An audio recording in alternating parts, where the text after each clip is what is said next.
Hello, readers. Welcome to 20 Questions with Your Favorite Author, where we ask authors important questions like, why would you agree to be on this podcast? I'm Kelly Lynn Colby, Editorial Director at Cursed Dragon Ship Publishing. Our guest this evening is DC Gomez. She is an award-winning USA Today best-selling author, podcaster, motivational speaker, and coach. She's a certified John Maxwell team speaker and coach and a certified meditation instructor from the Chopra Center. One of DC's passions is helping those around her overcome their self-limiting beliefs. If she's not your favorite now, she will be after.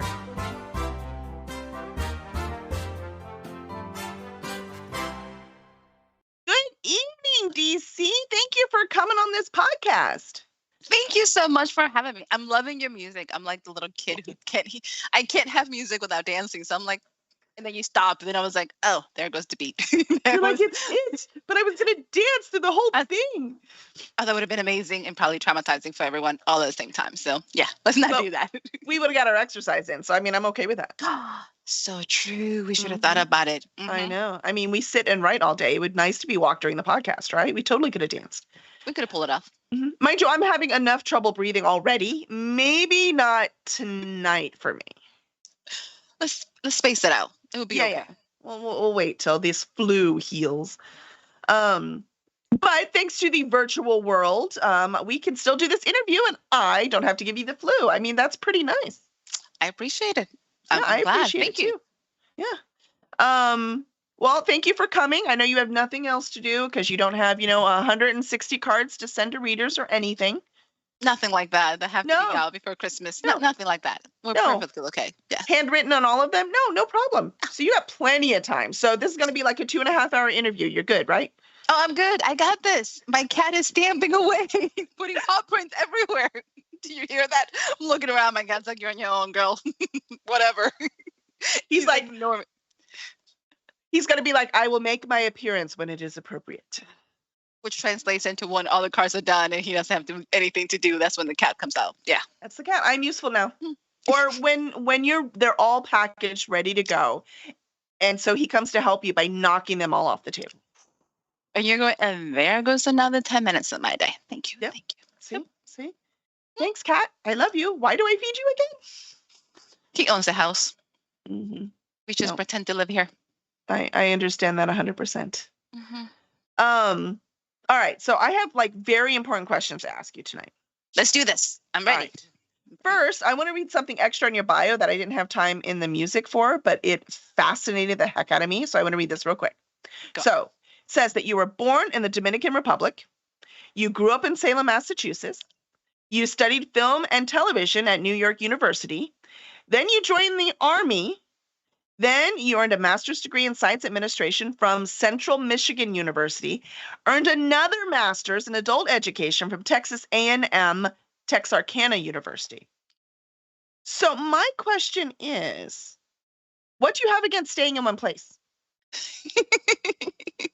I'm so much better now. I'm in Texas. I've been in Texas for a while. Should get points for that. My brother asked, honestly, he's like, oh my God, this is the longest you've been anywhere. I was like, is that a good thing or a bad thing? He's like, we don't know yet. We haven't decided. But I travel a lot, so I don't know if I get a lot of points or not. They're like, you're technically here because that's where the address is and the mail comes in. But every other weekend, or at least twice a month, I'm out of the city. So they're still not giving me credit. So you still can't sit still, man. You just can't sit still. But I make it look good as I'm running around with suitcases. Like, I have arrived. I totally know what I'm doing. We just got back from Belize. Did you love it? No. Okay. I know, right? Totally not there. Were you on a mission trip?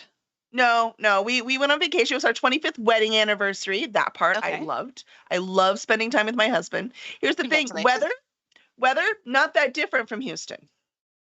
Oh, no, you should have gone down south. You needed to hit Brazil.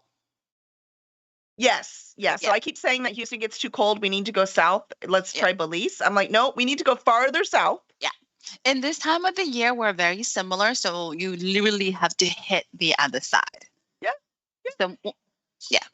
And it was nice. It's just the weather didn't cooperate. It was just I can't say that I don't like Belize and never want to go back. Because what we did is when we went, we learned a lot, right? We learned where we should have gone because we just went. right? Like we're like, look, that sounds good. I'm going to go see that temple and we want to go to that island. Sounds great. Let's go, right? Like we didn't ask 1,000 people, and all people said was that, oh, we love Belize. You know what I mean? That kind of thing. And so we're like, Mhm. sweet, I'm sure we're going to love it too. So the problem is our expectations were really, really high. Yeah.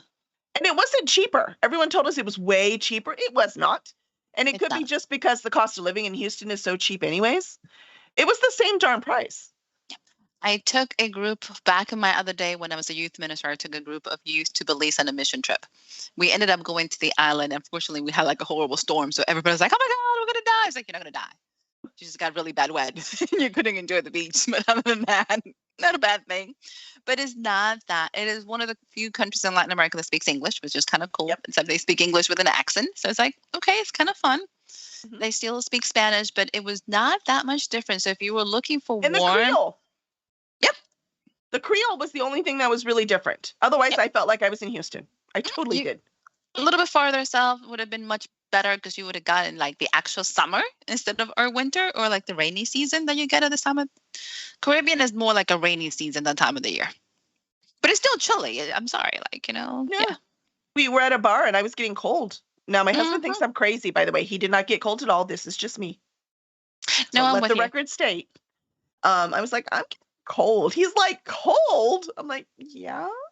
I would have been with you, so don't worry about it. Completely understand. Hmm. Awesome, awesome. Well, so staying in one place, out. I got it. Okay, sweet. So evidently, also, you are a highly educated woman. I am impressed with all those degrees. So I'm Or nerd. wondering, with all of that education, why did you decide to abandon all of those degrees and make stuff up for a living? Isn't that what education really is making stuff up for a living? Let's be honest. At some point in time, this is technically what we all do with education. You take all this knowledge Uh-huh. and then you put it together so you can spew it out to something that sounds semi coherent, and then you fake the rest. So it is kind of, and this is what I tell everyone is Mhm. anytime I'm trying to procrastinate, I go back to school. So as you can tell, I procrastinate a lot. So going back to school and getting certifications is my way of not doing the thing. And whatever the love thing it. might be, that's what it is. So here's the thing. I'm trying to say like, hey, you should consider doing blah, blah, blah. It's like, I think I want a PhD. They're like, why? Because I don't want to do the thing. They're like, what are you running away? I was like, yeah. So I have not gotten the PhD because I'm trying to figure out what I was running away from.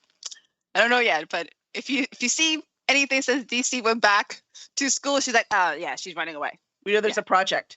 How many Christmas cards was it? I don't know. You could be signing up for school anytime now. Any minute, I'm like, I can't do this. I have about 2 classes Sorry, to I take. totally would have got your Christmas cards out, but I have a final. I don't know what to tell you. I finally found that out. I can confess it to you. This might be not 20 questions. It's more confession time. You're gonna get an insight into my confessions for the time. So this is what happens. I love it. So I yes. love it. We're going to change the name of the podcast. I like it. I like it. I mean, author confession sounds fun too. Or 20 questions, 20 confessions with every author. Yeah, we're here. It's like Limiting it to 20 is going to be difficult. that is true. Yeah. Well, we had a blast at the author panel at NerdCon. So that was in November. Yes. And you did a marvelous job moderating, by the way. Thank you. Wrangling authors is not all that easy, so nicely done. Right. What is the benefit to getting out there and being seen by readers? Honestly, it's probably twofold. Hopefully it gets a lot of authors out of the introvert cell for a little bit. Ideally, it makes you think differently about your marketing and makes you look different. But honestly, is that connection with people. Sometimes we forget why we write. I think that's the thing that can happen to many of us. We tend to get very lost in our heads. And sometimes the only voices you hear is the negative ones. So if you can get out and see real people face to face and see their reaction to your books, and especially if they have bought the book before, is that connection that makes you go, oh, this is why I write. Almost forgot. You're the reason I make this book. You're the reason I don't sleep. You're the reason I write 160 cars. Because You're the reason I'm getting a PhD. Oh, wait. that's pretty much it. Because, you have high expectations now. And you want the next book that I haven't done in about 3 months. Yes. But it is those connections that make what we do real, and it makes it amazing. And you sometimes can't get that online. It's hard to make those one-on-one connections.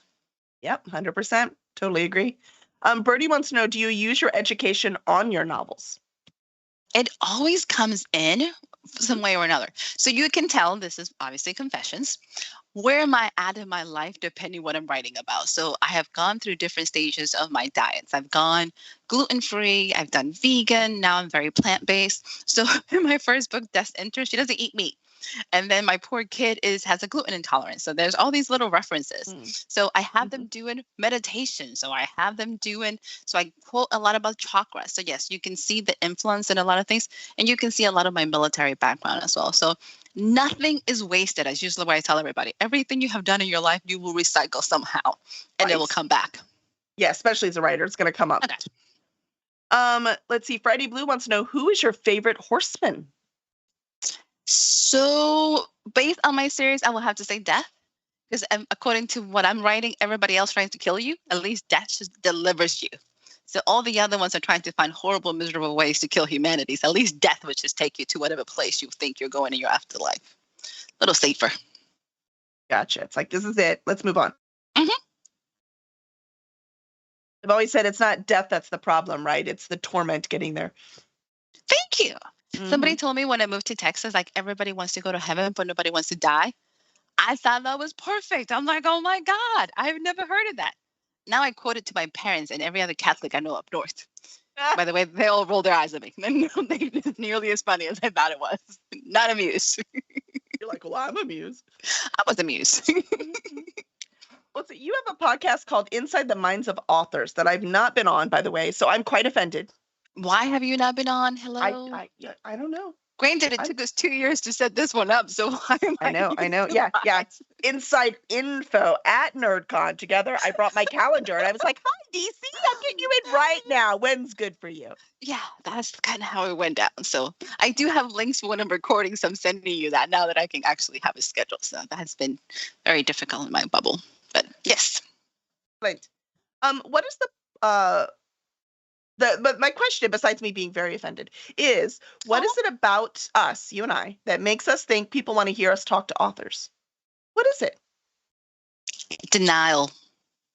Honestly, an absolute denial. We truly think there's an entire village of people that really care, or it's a really small cult, is one or the other. Like my goal in life is to either be like huge, household name, or a cult following. It's nothing in the middle. Like it can be like, somebody knows, like you can't be like A-lister. You have to have a cult or huge. For us, it's honestly denial. We honestly think there's more people like us that really just want to hear us talk about authors. I mean, come on. We are important people in this industry. Thank you very much. I was thinking exciting. I don't know about important because 90% of us tend to kind of be very introvert. And if you haven't interviewed enough authors, you realize sometimes you're pulling teeth. So it takes us a little while to get us, energized. I know, DC. It would be really nice if you'd actually answer some of my questions. I mean, you can talk on here, Look, girl. So I have made interviews and I look like Speedy Gonzalez on crack. Like I went, no. And everybody else is like focused. I was like, I am not the intellectual author. Like I just don't look. Ignore the degrees, man. I got stuff to do. This is fun. Don't you understand fun? Yeah. So I look extremely chipper and like all over the place. And everybody's like, girl, how old are you? I'm like, I'm actually old, I swear. Like maybe not very adultish. So yeah, so it's an experience. Oh, awesome. So we're crazy. Okay, I got you. Yeah, all right. I mean, I just wanted verification from someone else. Pure validation. I got you covered. At least you're not the only one, so it's all good. That's right.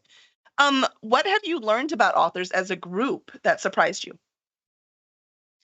One of the things that is most surprising is that we all have the same fears, but we don't talk about them, which is even more amazing. We all have the same imposter syndrome. We all have the same competitive nature and the same competitive jealousy, but none of us want to talk about it. So we're all in denial and we all want to be cheerful. Like, I'm so happy for you. And behind like, can I stab you so I can be there? So it is a strange world of once you open those conversations and everybody has an opportunity to come to the table, you're amazed when you realize like we're all in the same this together. Right? I don't know why. We don't talk about it. We deny it. Everybody's trying to be like, we want to be graceful during the hell of a storm we're going through. And I'm like, just say it. You don't have to be graceful. So you can get through this messy. It's okay. Are you sure? Oh, we have to. We don't have a choice. It's either that or we're not getting through it, man. So just hold on. This is where we're at. I love it. What is the most interesting interaction you've had with a fan? Hmm. That's a tough one. So Mhm. I do a lot of, like, as I've been told, intense eye contact. I don't think I knew that. I'm also nearsighted. So in my defense, 90% of the time I can't see that far away. So if I look intense, I probably can't see. So one of my first interactions, I was in Comic Palooza and I was doing a panel and I was sitting with my sister-in-law. And literally a guy was in the back of the room. He came back. It's like, we had a moment. And she looked at me like, really? And I was like, huh. Well, that was lovely. Well, I gotta go now. And she goes, you had a moment. It's like, no, I'm blind. I didn't have a moment. There was not a moment. I didn't So even see him till he walked yeah, up here. yes, he was a little fuzzy. He looked fabulous fuzzy from far away. So now I'm very much consciously aware that I'm very intense, as my brother says. And when I look at people, I have this intense connection. So I have to be mindfully glaring at people, I guess. So it's just not making eye contact, because then you have confessions across the room, like, we had a moment, then you don't know what to reply. I'm like, did we? Like, what do you say? What kind of moment? Like, okay, I'm glad. Hopefully it was good for you. Like, I don't know what to say. I was like, oh, help me, God. What do I do now? Yeah. I love it. I love it. Mhm. Um, do you ever have people like just go up to you and like confess things Yes. besides authors on a podcast? Because then we have them trapped and they have to.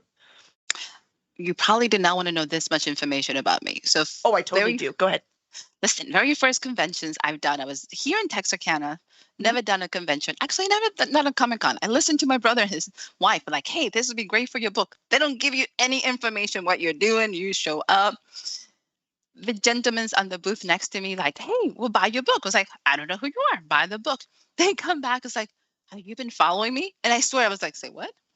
I'm sorry, what? It's like, have you been following us? I was like, I don't know what you're talking about. He's like, this is so my life. And I was like, really? So here's the thing. It's urban fantasy. We got witches who are going rogue, kidnapping people and everything in between. And I was like, okay, help. Like, what do you say?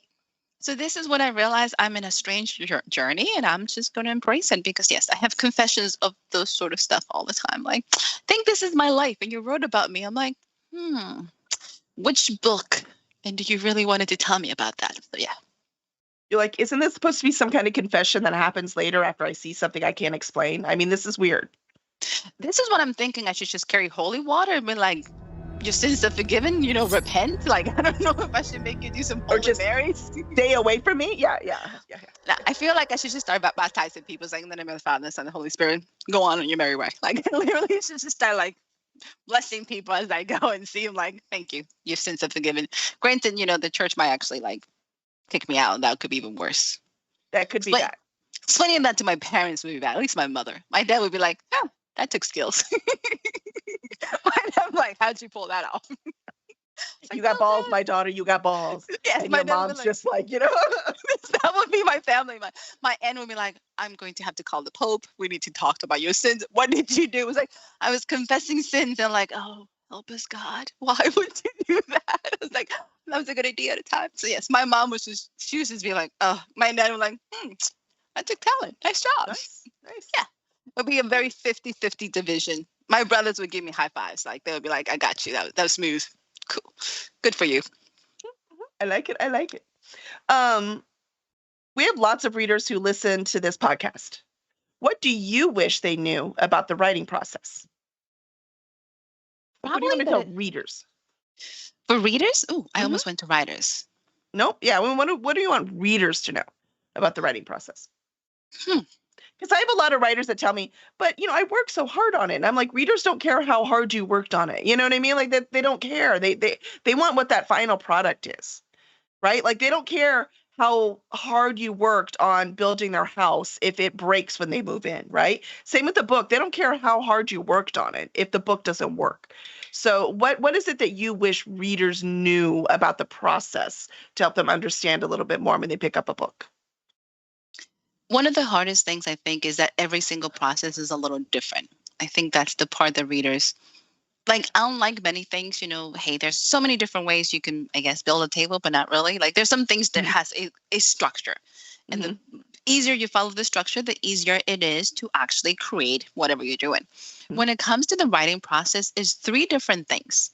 So I do believe that there's an art. Many people, many of us have an innate ability for storytelling. There's also the craft. This is a part I think everybody can learn. We can all learn sentence structure. We can all learn how to make the prose a little easier and all that fun stuff. And then there's the business. Sometimes I think as a reader, especially I, tend to forget that just because one writer is better at the business does not mean their craft is any less.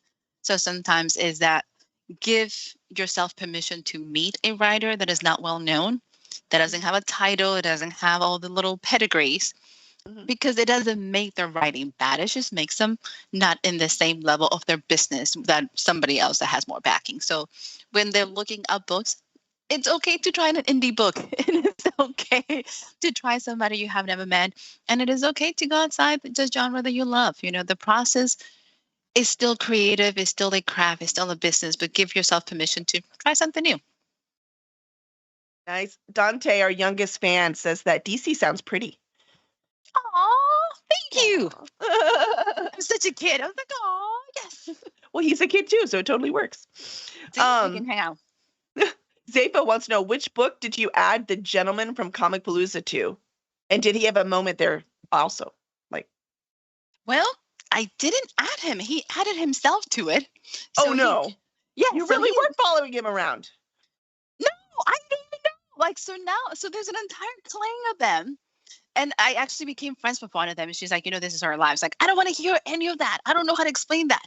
Because then if I kill somebody off, then they think I killed them off. And then, what do you do to that? Like, how does that work? So then it became even more complicated, because then I started adding shifters.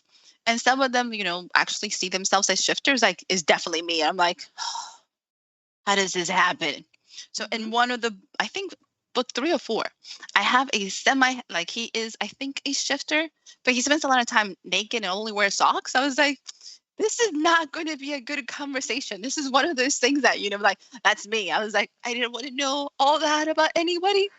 But I thought it was really funny because, can you be naked if you have socks? Are you technically naked? That makes grocery shopping really awkward.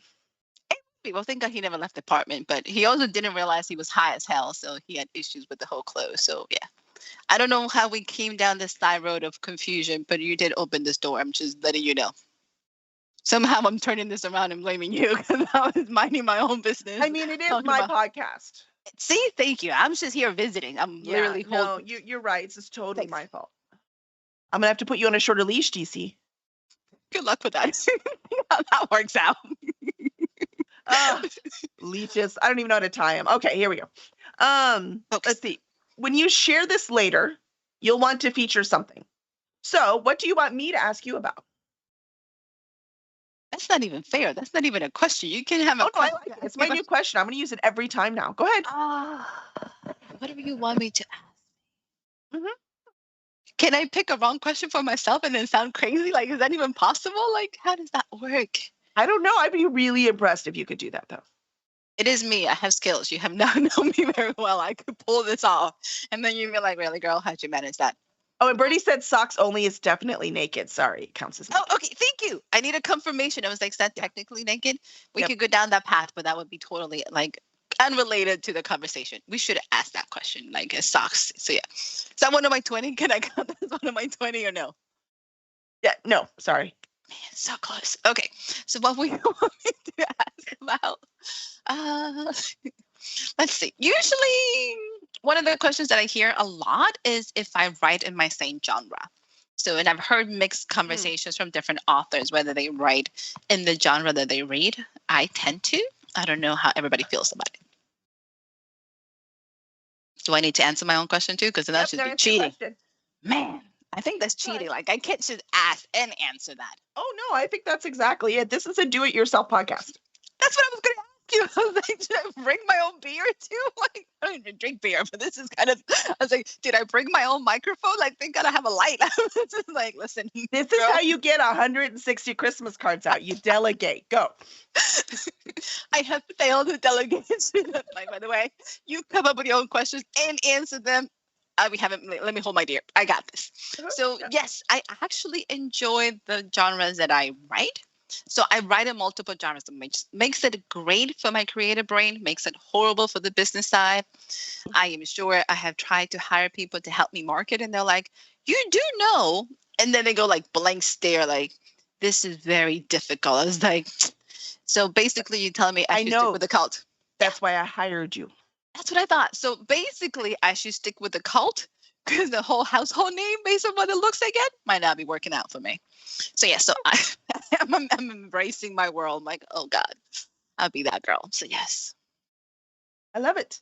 I love it. I love it. I mean, we're writers. We want to be creative. Why do we have to just write in this one thing? There's no point to that.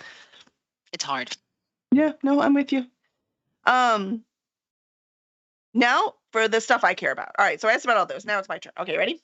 Wait, what was the other stuff that you didn't care about? Like, why were we covering that? Oh, all the other stuff. Oh, writers, readers, blah, blah, blah. No, okay, now here's what I care about. Ready? Okay. If you had to take your closest loved ones and escape to a compound off the grid, where would you want that compound to be? I have to pick a location for this compound. Mhm. Is the compound come stuck with stocks, or do I have to bring my own stuff? Because that would make a difference. Like if I have to load the compound with stuff, then I have to pick somewhere near civilization. If it's already stuck with stuff up with already, we should like drop in and have Let's food. say you knew the world was ending and you have it prepped. Oh, okay, much better. Mhm. So because I pick locations based on weather, I will hope to be in San Diego. And if California is already breaking away from the, states, I hope it's already broken away. I don't want to be part of like the whole earthquake while it's happening. Like it needs to be already happened. Nice Gotcha. secluded island. Mhm. Stay within that area. So it's still beautiful weather. I want the palm trees and nobody else. Like, listen, if I'm going to take over an island, I don't want other people to share. I'm Dominican. I already left one island. Can we actually have more people on another one? Like that just defeats the purpose of migrating. I'm like, come on now.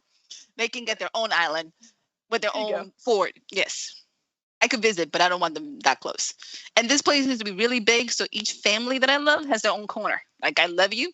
We're going to be like eggs, just not scrambled. Like, you should get your own side of the castle with your own, like, fort and some cannons. So whatever else you need on that side. Just segment. Did I mention I'm an introvert? Yeah, I like that. You're like, I'm totally going to take these people I love, but I don't want to see them. So we need to make sure that we... Plenty of Okay, space. That's Plenty of hilarious. space. I love Enough it. that you can put a soccer field in the middle so we can play, but I don't have to see you all the time. Meet in the middle, but then go back to our own homes. I love like it. that. I like that. All right. All right. Friday Blue wants to know, do you feel your faith plays a big part in your stories? I didn't realize it did. Let me be honest about that. Not even clue. I don't no idea. I had to come to crisis at the beginning of the pandemic.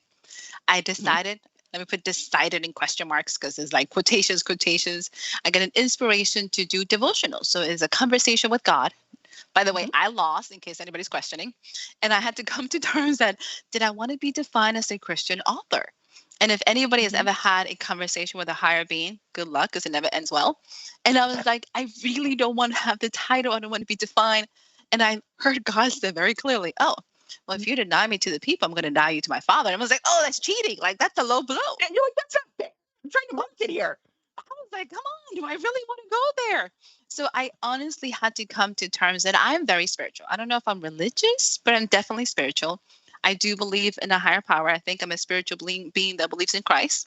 Not sure how any church would take that. So please, if you're religious, send me a Christmas card already filled so I can sell it to 160 people. But other than that, you can put me on a prayer list. My mom has me in 5, so it's okay.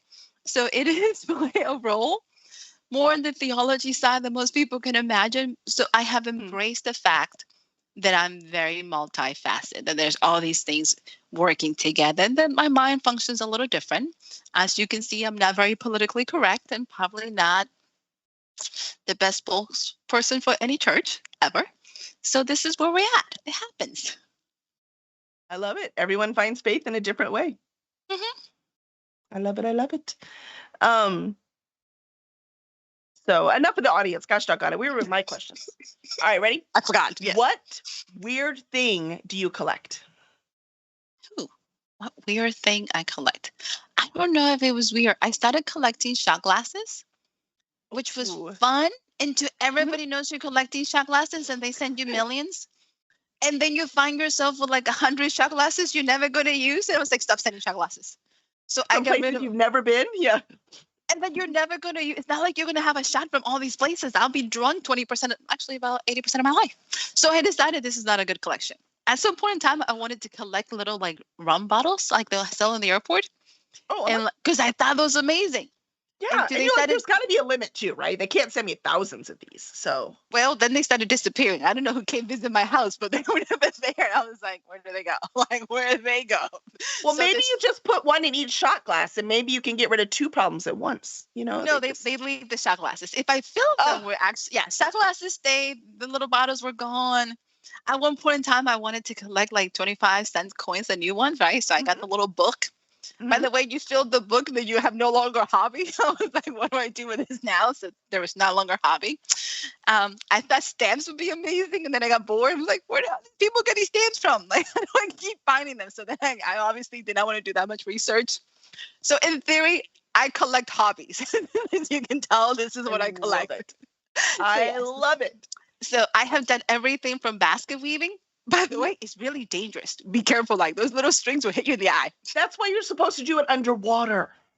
Right. Then you get water and the little like weave in your eye. They come at you slower then. See, you No, have no, time to no. react. No, you literally get hit in the eye with water and then like things hit you. Yeah, so I've done a little bit of everything. So I collect hobbies. I'm just gonna put it out there. And Oh books, my gosh, I it's guess. so fun. Yeah. Hobbies and books. Mhm. It's your brain. You can't help it. I get that. It's really smart people too, right? Like it's hard to like concentrate just on one thing. It's like now you're bored and you want to do this thing now. I don't know about smart. That might just be ADD. Let's be honest about this. Like I don't know anyone with ADD that isn't smart. That is a good point. I like it. Um, Nice. Yes, Birdie says I collect authors. I do collect authors. You're right, Birdie. I like Absolutely. that. I do. Mhm. We're almost to 100 on this podcast. What? So yeah, it's pretty awesome. Let's see, where was I on my very important questions? Oh, when you picture your perfect meal, Mhm. so I want you to picture it, your perfect meal. Where is it? What are you eating? And who is with you? Ooh. Does that count for one question? Because it's like 5. It's like Oh, 3. my bad. Jeez, math is not one of your degrees, is it? Come on. It should have been because I'm getting beat up here. I was like, man, Okay, it's 20-ish questions. Okay. thank you. By the way, comment in the math, I tell somebody like, they're going to get beat down by statistics because if you put enough bullets down range, by mathematically speaking, one of them should hit you. Eventually. Has That's nothing right. to do with aim. So yeah, so they're like, really? Is that your quote for the day? I'm like, yeah, statistics Yeah, is going yeah. to kill you. Mhm. Okay, perfect meal. I'm crazy about pizza. So I can tell you probably the favorite meals that I have when I'm working on a book. So I have things that I treat myself when I think I've done good, like I'll go to the movies. But most of my meals, if I'm going to go out, I'm by myself because it's me and a book. Obviously not mine, somebody else's. So I'm going to go out at a book, probably brunch time, or I don't like doing peak hours anywhere. Like the soldier in me gets a little paranoid. So I can then go early before lunch or late. Nice little booze somewhere in the back that I can have probably, and I have the same meal all the time. I'll have a pizza, a salad, and depending where I'm at, probably tea or some juice or something like that. Very, very 10-year-old. Let me just tell you that. Very 10-year-old. Salad is not very 10-year-old. You did just fine. Yeah, so that's kind of what I do, and then just hang out with my book. I love it. I love it. Pizza's a good call. Turns out pizza's the most popular meal food product in the whole world. Pizza's the most popular. Thank you. I understand. Yeah. You're like, I'm on board, man, on board. Sign me up. If you could jump into one of your books and go on an adventure, which one would it be and who would be your guide? I need to find a safe one so I don't get hurt and come back in one piece. So with that that's in mind, boring.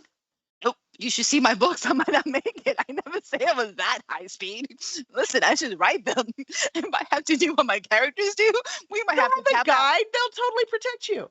No, they should leave me behind. You have not read my books. Listen, Constantine would be like, "You're young, girl." Constantine would send me to the gym. Like you were in the military long time ago. Girl, you need He's to go to like, the yeah, gym. useless. Go or go. Yeah. Yeah, I would be in the gym trying to like prep for like this adventure. So for the sake of surviving, honestly, I will probably go hang out with Angela in the Cat Lady series Because Angela King fell with the Silver Hair Gang, who are all over 70. And they like made up town in Texas and they kind of chill and sell guns. This is my life. I should be a gun stealer. So much safer than like ISIS's world. I'm like, I don't want to hang out with them. Do not want to hang out with the horsemen. So we're going to go in Texas and sell some guns. That's what I'm taking. That does not sound safer to me, just for the record. Walmart sells guns. Nobody's complaining about Walmart, so I think I'll be safe. This is my comparison. I'm sticking with this. Let's do this. I'm sticking with them. All right, love it. What is your favorite winter tradition? None. I hate winter. This is why I live in Texas. No, I feel you. Are you sure it's not sending out 160 Christmas cards? I'm going to say that. Oh, that's the theme, the title for the show. Well, considering we started out with like 41 year, moved up to 80. If I get 300 next year, we might need to tap out. Like I might need a couple assistants. You're going to have to like order those postcards like pre-signed and just send those out. Like or stamp. You're getting to that level. It out. Yeah, yeah. At some point in time, you realize I want to make you smile while I get carpal tunnel and lose all abilities to write. This is love. Intern. This is love. This is what love looks like. Is author sacrifices their abilities to write because I was putting Christmas cards together the last minute instead of pacing myself. One of my favorite authors, Kim Harrison, her new book's about to come out, but she had all these special editions. And her local place, I want to say it's in Ohio, I can't remember, her local bookstore in Ohio, they do her exclusive signed copies. So she was in, and they had all of these hardback copies of her books. And she has, in the one series, she has like 25 books or something. And so she was just signing. She was just there, signing hundreds of books. And I'm just like, holy is that it for the week? I'd be like, that's it. I'm done for the week. That was my job. I'm done. I can't imagine. So Yusha's got millions of points because Kim Harrison is one of my favorite writers. And I've been the person that has ordered a book from the cup for like that. I was like, I need a copy. So I was like, I'm sorry, Kim, sacrifice yourself for me. But yes, send me one of those too. Yes. She's wonderful. She's amazing. But yes. I tried to get her on the podcast. She said, no, I'm going to try again. Or she'll say no again. I did the same thing. I also sent one to like Jim Butcher. I was like, hey, by the way, you know who else I sent one to? Because I really think it's amazing. Mm-hmm. Former President Bush. Oh, so, and I got a lovely letter from his assistant. I was like, you don't even know who I am. But thank you. It was so sweet. It was amazing. I loved it. That's kind of cool they do that. Yeah. I was like, aw, you're adorable. Thank you. It took me a minute to realize, why is President Bush office writing to me? Like, that's how long it took them. I was like, you're like, what is it dated? What's the posting on this thing? I was like, oh, I send them a note first. I understand. My bad. Totally me. Yeah. I had a moment. Right. What TV show is your guilty pleasure? Ooh. Right? Actually, no, pretty much anytime I'm having a day that I need to just binge is the BBC Sherlock Holmes series. Oh, yes. It is definitely Cumberbatch. Oh my God. It is one of those like, I am in love with you. I never actually really paid that much attention to him as an actor until I saw this series and I'm like, I understand. It all makes sense now. I'm in. Oh, yeah. Yeah. 100%. Mm-hmm. And it doesn't help that he's also a nice guy. I mean, why? It's not fair. It happens. Good call though. Finally, where can fans find you and your work? Right now, you can find me on my website, and we're trying to be keeping this as updated as possible. I'm pretty sure I'm failing miserably, but at least you can find my email, step one, and some social sites. So it is dcgomez-author.com, which is my handle everywhere. I'm super proud of myself. Like I tried to be consistent. I was like, hey, this is my work. And then sometimes I flip it over and put author first and DC Gomez, but it's still the same. And if you're not sure if it's me, I'm cheesing everywhere. I'm like, so you cannot miss me. Like literally, I'm cheesing all the time. Look for the teeth. You can't miss me at all. Or like the really like big hair, because usually when I get my photos done, my hairdresser has done it. So she's fully Texan and absolutely amazing. And she's like, I just need to give you an afro. I was like, I'm Dominican. Stop it. Like literally, these 2 inches of hair. Knock it off. So she's turning this Dominican into a Texan with curly hair. And it's usually like, but by the way, when she does it, it looks amazing. When I do it, I look like I just stuck my finger in a like lightning rod, and not a good picture. I was like, what happened to my hair? That's like why right we now, pay the pros. thank you. Because right now I'm like, am I looking like Carrot Top? I keep squishing my hair. It's like, Kelly, tell me if I You look look like Carrot Top. awesome, man. Are you kidding? I mean, Dante already said it, so. Thank you. Somebody should tell me, it's like, you look like Carrot Top. Knock it off. Like, No. give me some hints. I'm like, okay. Give me some hints. I'm like, do not leave the house today. This is what the kind of like, this is what friends do. I'm like, do not leave the house. Go fix that. Like, do something with that thing. No, real friends are just like, wear a hat. All right, let's go. That is true. I do have a bunch of hats. So yes. See, that's what real friends do. Because they don't have time for this shit. We got stuff to do. Let's go. I like how you think. That's very, very true. All right, you were awesome. So now that DC is your new favorite author, please make sure to review her wherever it is you get your books. You can also review us wherever it is you get your podcast.